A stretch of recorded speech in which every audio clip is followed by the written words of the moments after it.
ஒரு பொழப்பா வச்சுட்டு இருக்காரு. இந்த 2 அடிக்கடி வாங்கினா தானே ஏதாவது பொழப்புக்கு ஏதாவது தேரும். என்னையா பண்ணுறேன் அப்படின்னு கேட்டாங்கன்னு என்ன பண்ணுறேன்? இவங்களுக்காக அடியெல்லாம் வாங்கியிருக்கேன்னு சொல்லலாம். அஞ்சில் சம்பத்து நாகரிகமாக பேசுறது தான் வரலாறு. இந்த ஜெயலலிதாஸ் கடைக்கு அது அவங்க கிறிஸ்டியனுங்கிறதுனால ஜோசப் விஜய் அதை விளம்பரத்தை கொடுத்துருக்குறாரு.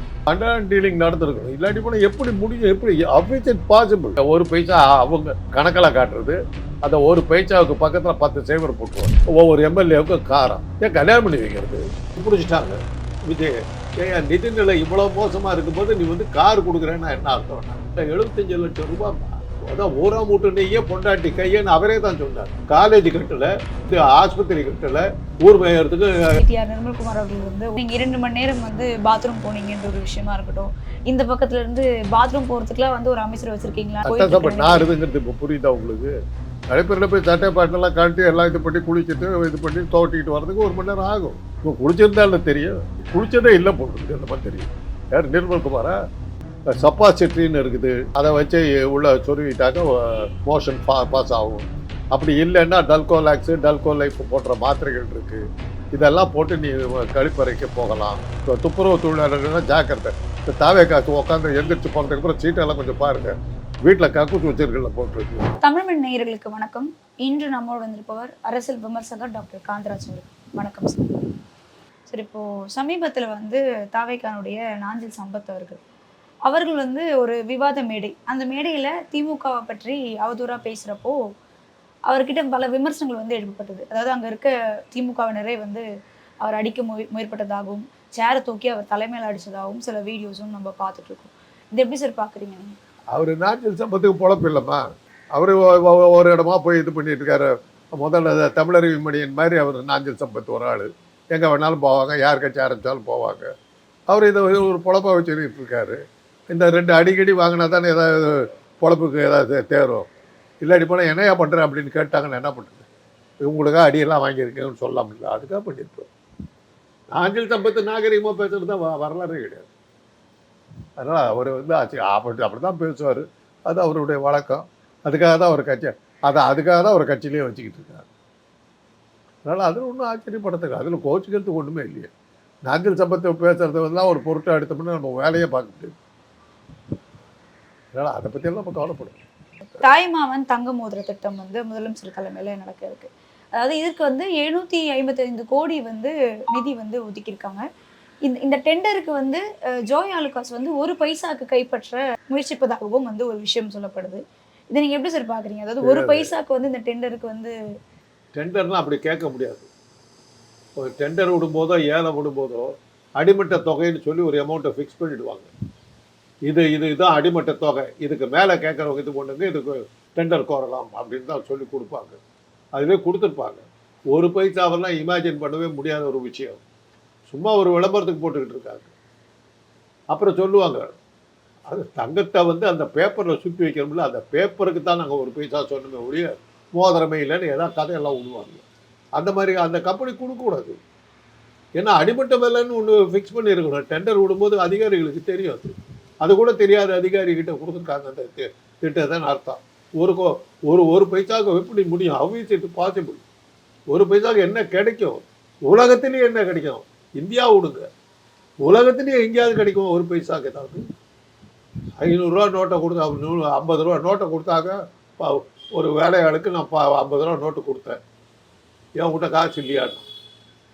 50 ரூபா நோட்டுக்கே மரியாதை இல்லை. ஒத்த பைசாவில் வந்து மோதிரம் கொடுப்பாங்களாம். ஒரு பவுன் அரைக்கா 1/4 பவுனாவது ஆகாது ஒரு மோதிரம்.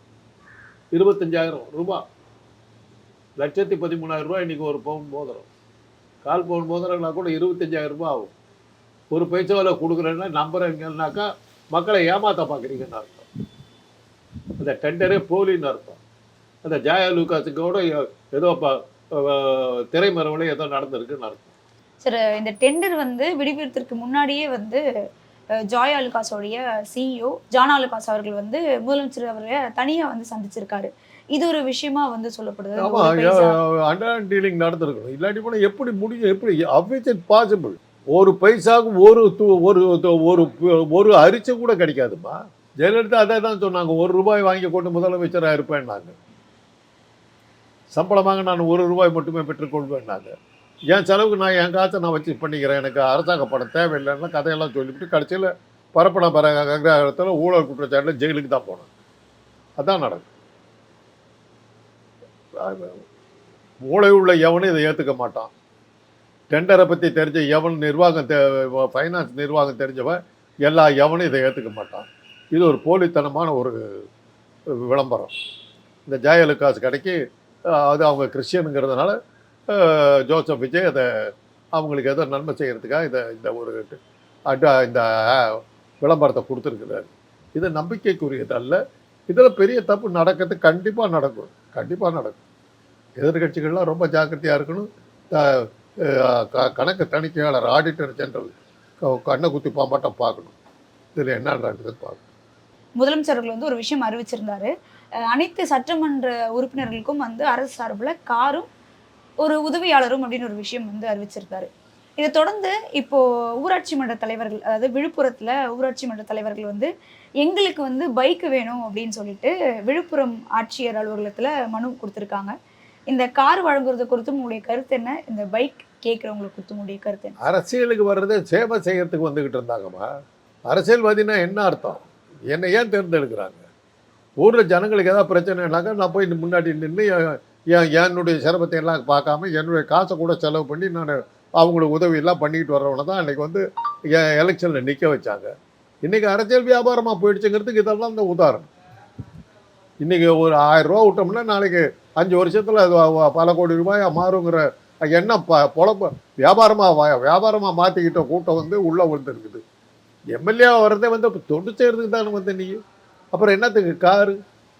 இதை அப்போ பார்லிமெண்ட்லேயே கேட்டாங்க. எப்படி நீங்கள் இது பென்ஷன் கொடுக்கலாம் பார்லிமெண்ட் மெம்பர்ஸுக்கு? பார்லிமெண்ட் மெம்பருக்கு பென்ஷன் இருக்குது தெரியுமா? அவங்க அரசு ஊழியர், அரசு ஊழியர் இல்லை. அவங்க சேவை செய்கிறதுக்கு வந்து வந்து மக்கள் வரிப்பணத்தை பூரா பல்வேறு வகையில் வாங்கி தின்னுட்டு போகிறாங்க. கார் கொடுக்க கார் இல்லாதவன் எப்படி வந்து எலெக்ஷன் நின்னா? அது இல்லாமல் எப்படி நீ வந்து இவ்வளோ நாள் மக்களுக்கு தொண்டு செய்ய இத்தனை வருஷமாக இருந்த எம்எல்ஏகளுக்கு யாருக்குமே கார் கொடுக்கலையே.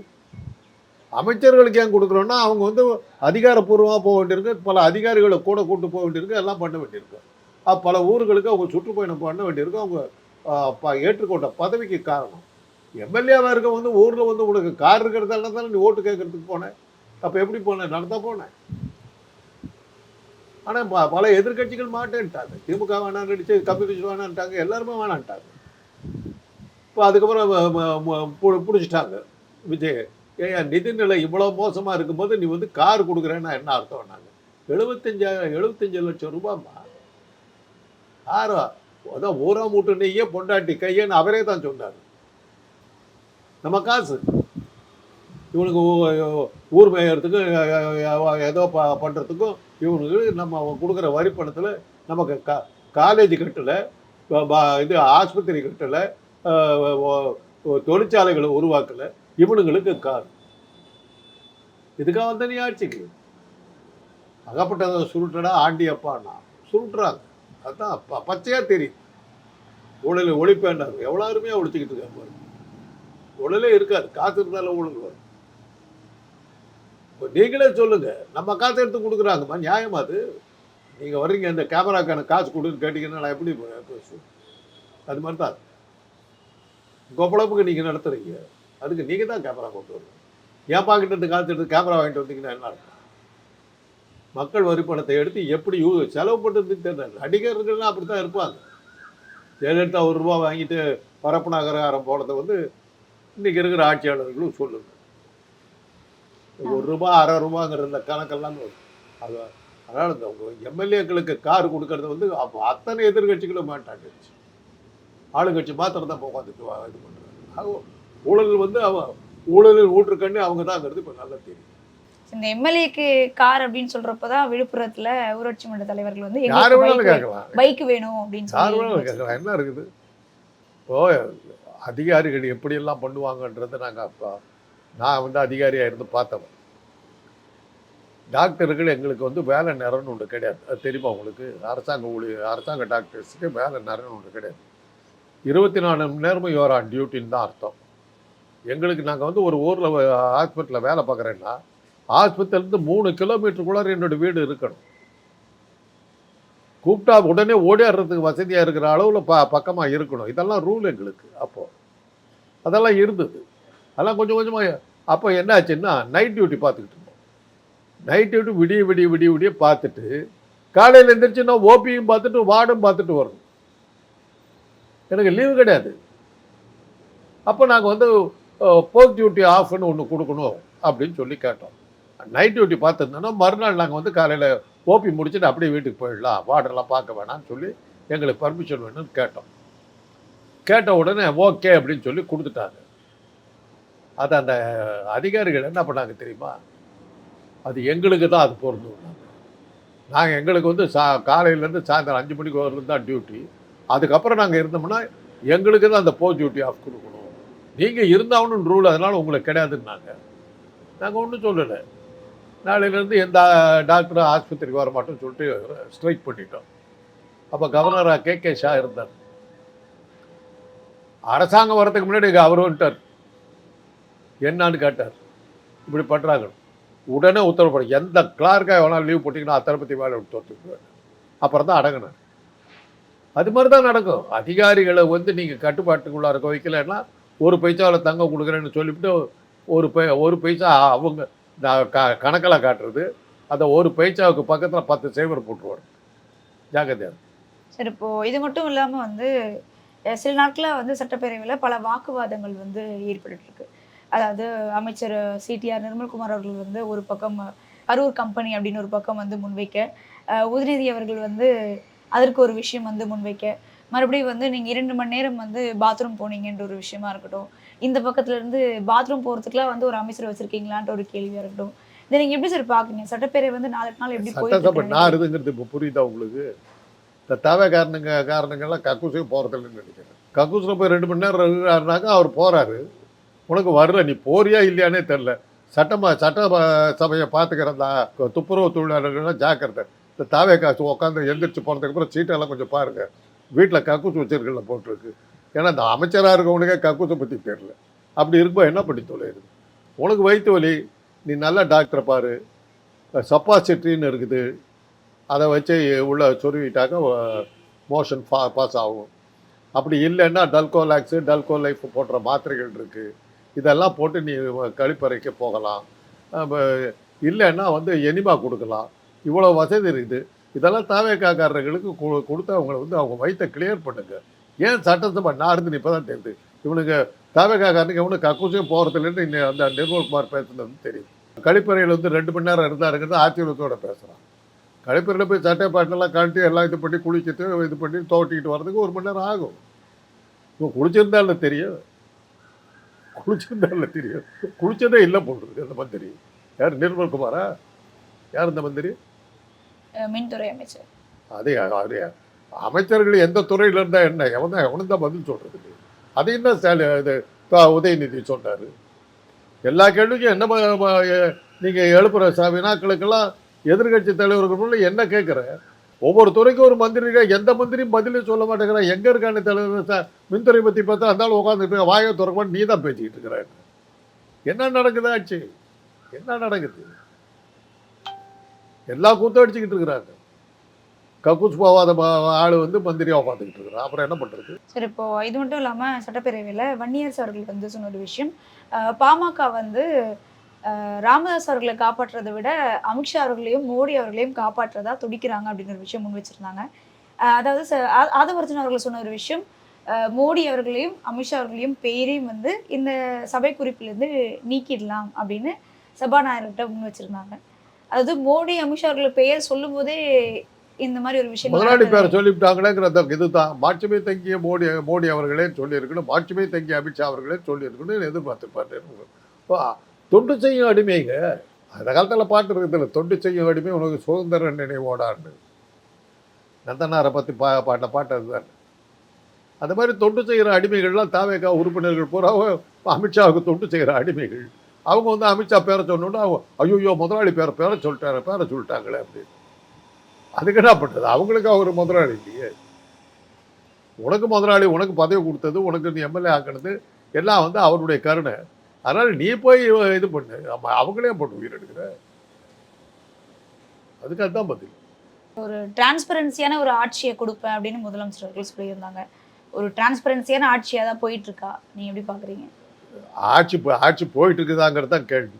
உங்களுக்கு நம்பிக்கை இருந்தால் எனக்கு இது இவங்க மோடி ஆட்சிக்கு வந்த 10 ஆண்டுகளாகவும் இவங்க ஆட்சிக்கு வந்த இந்த 150 நாட்களில் தமிழ்நாடு கம்ப்ளீட்டாக காலி ஆகிப்போச்சு. என்னமா நடந்துருக்குது?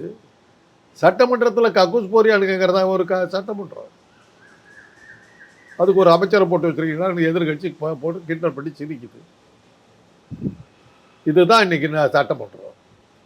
இதுக்கு தான் ஒரு முதலமைச்சர். அவர் எதுக்கும் பதில் சொல்ல மாட்டாரா? அப்புறம் என்னத்துக்கு முதலமைச்சர்? சம்பளம் வாங்கி திரும்பிட்டு ஜாலியாக மக்கள் காசில் ஒவ்வொரு எம்எல்ஏவுக்கும் காரம். ஏன் கல்யாணம் பண்ணி வைக்கிறது? அரசு செலவுலேருந்து கல்யாணம் ஆகாத அமைச்சர்களுக்கெல்லாம் பொண்ணு பார்த்து கல்யாணம் பண்ணி வைக்கிறது தானே. அதையும் செஞ்சு போகிறது தானே. கல்யாணம் பண்ணி கல்யாணம் செய்யணும், கார் கொடுக்க வேண்டியது. இந்த நம்ம முதலமைச்சருக்கு அதுக்குன்னு ஐடியா வரும்னு நினைக்கிறேன். அடுத்த அப்படி வரும்னு நினைக்கிறேன். அதையும் செஞ்சுட்டாங்கன்னா முடிஞ்சது. அதுதான் நடந்துக்கிட்டு இருக்கு. ஆட்சியாக நடக்குது. பேசுறதுக்கு அங்கே ஒன்றுமே இல்லை. எம்டி வெசல்னு சொல்லுவாங்க, வேக்குவம் வெசல்னு சொல்லுவாங்க.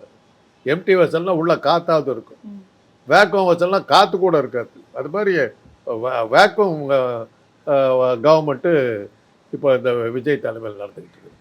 ஒன்றுமே செய்யாத மக்கள் வரி பணத்தில் உல்லாசமாக வாழ்ந்துக்கிட்டு இருக்க ஒரு கூட்டம். அவ்வளோதான். இவ்வளோ நேரம் வந்து நிறைய விஷயங்களை பகிர்ந்தமைக்கு நன்றி சார்.